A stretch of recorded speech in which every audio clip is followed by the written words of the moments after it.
त्रिह्नः अश्विना दिव्यानि भेषजा त्रिः पार्थिवानि त्रिः ओम दत्तम अत अभ्यः ओमानम संयोहो ममकाय सूनवे त्रिधातु शर्म वहतम शुभस्पति।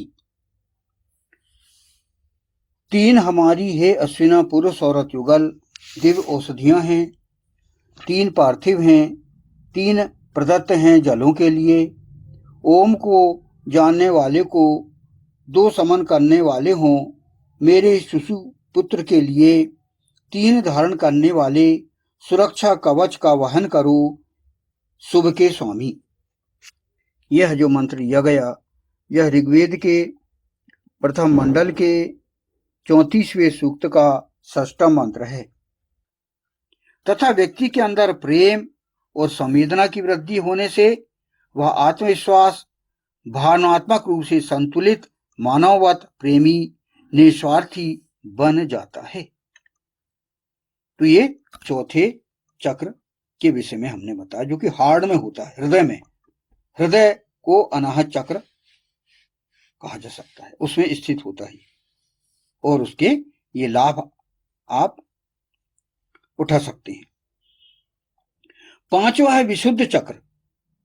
यह कंठ में स्थित होता है, पुरुष और औरत के कंठ में यह पंचम चक्र पाया जाता है, जिसे विशुद्ध चक्र कहा जाता है। इसके जागृत होने पर व्यक्ति में रचनात्मकता, जीवन शक्ति, सत्य ज्ञान उत्पन्न हो जाता है। ये विशुद्ध चक्र के लाभ आप ज्ञात हो सकते हैं। छठवां चक्र है आज्ञा चक्र। यह भ्रूमध्य दोनों आंखों के बीच यानी भौहों के बीच स्थित होता है।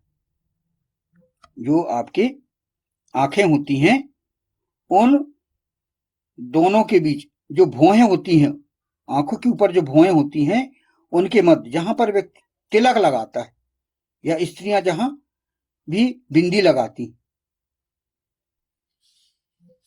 वहां पर आज्ञा चक्र स्थित रहता है। इसके जागृत होने पर व्यक्ति को दूरबोध या जैसे टेलीपैथी कहा जाता है और पुनर्जन्म का ज्ञान प्राप्त हो जाता है। यदि आपका ये छठवां आज्ञा चक्र जो कि भ्रकुटी मध्य होता है, वह यदि जागृत हो गया तो आप व्यक्तियों के विचारों को पढ़ सकते हैं, जिसे टेलीपैथी कहा जाता है कि सामने वाले क्या सोच रहा है, उसके मन में क्या है, ये आप ज्ञात कर सकते हैं। और पिछले जन्म में आप क्या थे, उसके विषय में भी जानकारी आपको मिल जाती है। तो ये था छठवां आज्ञा चक्र। सातवां चक्र है सहस्रार चक्र। यह मानव के मस्तिष्क के ऊपर जहां चोटी रखते हैं स्थित होता है। जो मनुष्य के शरीर में जहां पर जो मध्य में जहां पर लोग बाग चोटी रखते हैं, जहां आपने देखे होंगे, वह स्थित होता है वहां पर। और महिलाओं के भी वहां जहां चोटी रखती है वो सबसे ऊपर वहां रहता है सहस्रार चक्र। इस चक्र के जागृत होने पर व्यक्ति जीवन के ऊपर नियंत्रण कर सकता है। जीवन के ऊपर नियंत्रण, आप जो है अपने जीवन को आप आगे बढ़ा सकते हैं। तो यह जो 7 चक्र हैं, ये आपके ऊपर आपके शरीर में स्थित हैं, जिसको कि आप जागृत कर सकते हो। चक्र के जागृत होने पर व्यक्ति जीवन के ऊपर नियंत्रण कर सकता है। चक्र वालों का यह तात्पर्य ऐसे लोगों से है जिनके चक्र जागृत हों। उनके जागृत चक्रों के अनुसार विशेषताएं उनके अंदर क्रियाशील होती हैं, इसलिए चक्रों वाले कहा जाता है, चक्रधारी कहा जाता है। तो चक्रधारी किन्हें कहा जाता है? भगवान विष्णु, भगवान कृष्ण, वे चक्रधारी कहते हैं। उनके पास तो एक भौतिक रूप से एक सुदर्शन चक्र भी था। लेकिन उनका शारीरिक रूप से भी आप उनको चक्रधारी कह सकते हैं।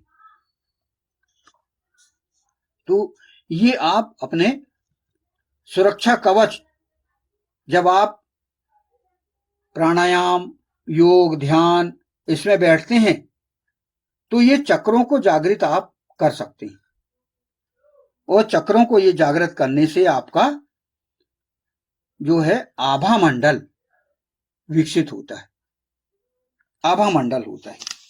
अब आभा मंडल क्या होता है? आभा मंडल वह है जो सूक्ष्म ऊर्जा का क्षेत्र है, जो हर जीवित प्राणी के शरीर को चारों ओर से घेरे रहता है। यह एक अदृश्य प्रकाश पुंज की तरह होता है, जो आपके शारीरिक, मानसिक और भावनात्मक स्वास्थ्य की स्थिति को दर्शाता है। धार्मिक पोस्टरों में हमने देखे होंगे कि जैसे भगवान विष्णु, भगवान शंकर, ब्रह्मा, भगवान राम, कृष्ण, इनके शरीर में कुछ ऊर्जा का क्षेत्र चित्र में आपको दिखता है, तो वही आभा मंडल कहलाता है, जो कि चारों ओर घेरे रहता है, और यह अदृश्य प्रकाश पुंज की तरह होता है, जो व्यक्ति के शरीर, मन और भावनात्मक स्वास्थ्य की स्थिति को दर्शाता है कि वो कितना शक्तिमान है, शक्तिमान कहलाता है वो। और जो स्त्रियां होती हैं वे शक्तिमती कहलाती हैं, उनमें भी आभा मंडल आप देख सकते हो। पुराणों में आपने इस प्रकार के आभा मंडल के विषय में देखा होगा, जो ऊर्जा का घेरा रहता है और शरीर से निकलने वाली विद्युत चुंबकीय तरंगों का समूह होता है। और यह जो इसका जो रंग है, आपके विचारों और भावनाओं के अनुसार इसका रंग बदलता रहता है। एक स्वस्थ व्यक्ति का आभा मंडल चमकदार और स्पष्ट होता है। ये आप देख सकते हो। और यदि तनावग्रस्त व्यक्ति रहेगा तो उस व्यक्ति का जो आभा मंडल है वह धुंधला रहेगा, कई बार उसको दिखाई भी नहीं देता। तो हम इस सुरक्षा कवच के अंतर्गत, जो कि ये जो फुटनोट था सुरक्षा कवच, उसका हम कैसे करें इस, ताकि हम शुभ के स्वामी बन सकें, हम हितकारी हो सकें और हमारे कवच का हम वहन कर सकें, सुरक्षा कवच। और उस सुरक्षा कवच को हम जागृत करें। अपने जो 7 चक्र हैं जो अभी बताए गए, उनको आप जागृत कर सकते हो। जो आभा मंडल आपका जो बना हुआ है उसको भी आप व्यवस्थित कर सकते हो। व्यक्ति यदि पूरी तरह से ईश्वर पर समर्पित हो, वेद पर आचरण करे और अपने सत्कर्मों के आधार पर अपने आप को वो तैयार रखे हमेशा, तो वो अपने इस आभा मंडल को व्यवस्थित कर सकता है। हर किसी का अपना अपना आभा मंडल होता है, जिसको कहते हैं अंग्रेजी में ऑरा। याद आया कि वो उसे आप अंग्रेजी में ऑरा कहते हैं। हर किसी व्यक्ति का ऑरा होता है। जो महान पुरुष होते हैं, विचारक होते हैं, उनके शरीर में होता है।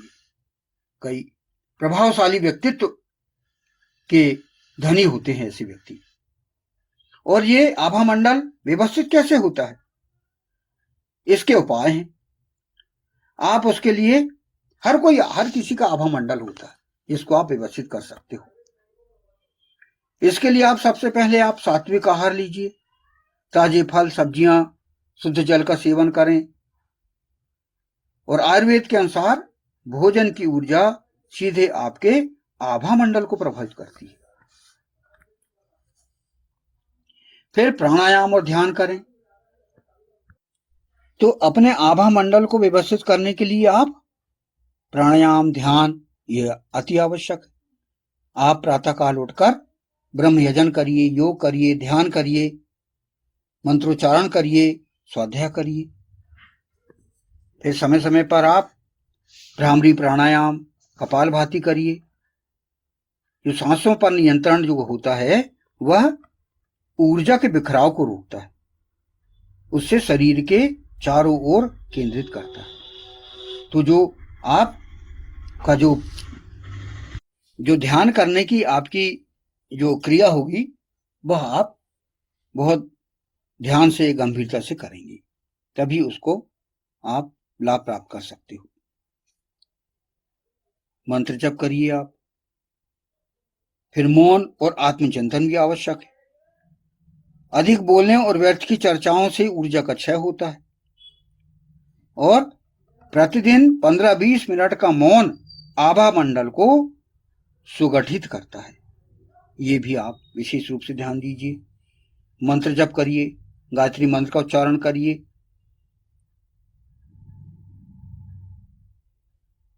फिर सूर्य में आप लाभ उठाइए सूर्य का। सुबह की कोमल धूप से बैठने में आपका आभा मंडल प्राकृतिक रूप से चार्ज होता है। आप सूर्य की किरणों का लाभ उठाइए, उससे आपका आभा मंडल चार्ज होता है, ये यहां पर कहा गया है। फिर घर में भी आप विशेष रूप से स्वच्छता पर विशेष ध्यान दीजिए। नमक के पानी से सफाई करिए, और आप अपने शरीर में सप्ताह में एक बार सेंधा नमक मिले पानी से स्नान करें। सेंधा नमक, उसके पानी से आप नहाइए। यह बाहरी नकारात्मक ऊर्जा को सोख लेता है। तो इस पर आप विशेष रूप से ध्यान दीजिए, क्योंकि आपका शरीर आपका है। आभा मंडल पर विशेष ध्यान देने के लिए और भी कई विशेष तकनीक का भी आप उपयोग कर सकते हैं। शांत वातावरण का चुनाव करिए आप, और जब भी आप ध्यान के लिए बैठते हैं तो शांत स्थान पर सुखासन या सिद्धासन में बैठें। आप अपनी रीढ़ की हड्डी सीधी रखें और आंखें कोमलता से बंद करें, क्योंकि आभा मंडल को शुद्ध और शक्तिशाली बनाने के लिए यौगिक तकनीक अपनाना अति आवश्यक है। प्राणायाम करें, अनुलोम विलोम करें, और अधिक से अधिक आप जब यजन में बैठते हैं तब प्राणायाम पर विशेष ध्यान दें। नकारात्मकता का विसर्जन करें आप। आपके मन में यह भाव लाएं कि जो बुरे विचार हैं वे नहीं आ रहे हैं। इस पर आप विशेष ध्यान दें। तो ये जो है, आप अपने शरीर को आभा मंडल के रूप में व्यवस्थित करने के लिए ये आप इसका ध्यान दें। और हम जो समझ रहे हैं सुरक्षा कवच के विषय में, इस सुरक्षा कवच पर विशेष आप ध्यान दें, जिसका यह प्रकरण चल रहा है। हमारा जो समझा जा रहा था षष्ठम मंत्र, जो कि आपके 3 फुटनोट के अंतर्गत आपको समझाया गया। दिव्य औषधियों के बारे में बताया गया, पृथ्वी की विशेषताएं, फिर शिशुओं को किस प्रकार आप पालन पोषण करें, इसकी कार्यनीति बताई गई, और फिर आप आपके सुरक्षा कवच किस प्रकार बने, आप अपने शरीर को ऊर्जावान कैसे बनाएं, आप अपनी कुंडलिनी कैसे जागृत करें, इसमें आपको विशेष रूप से बताया गया। तो ये मंत्र का भी काफी जो है बहुत महत्वपूर्ण है। और शुभ के स्वामी आप बन सकते हैं। अंत में ईश्वर ने कहा इस मंत्र में कि आप शुभ के स्वामी बन सकते हैं।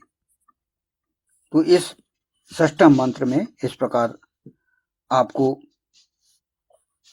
बताया गया। इस पर आप यदि गंभीरता से विचार करते हैं और अपने जीवन में यदि इसका व्यवहारिक रूप से पालन करते हैं तो आप हर प्रकार से लाभान्वित होंगे।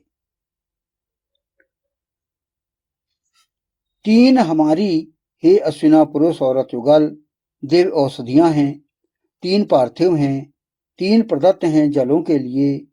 ओम को मानने वाले को 2 समन करने वाले हों।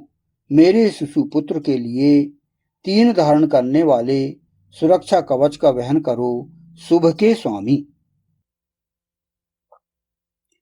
ओम त्रिह्नः अश्विना दिव्यानि भेषजा त्रिः पार्थिवानि त्रिः ओम दत्तम अत अभ्यः ओमानम संयोहो मम काय सूनवे त्रिधातु शर्म वहतम शुभस्पति।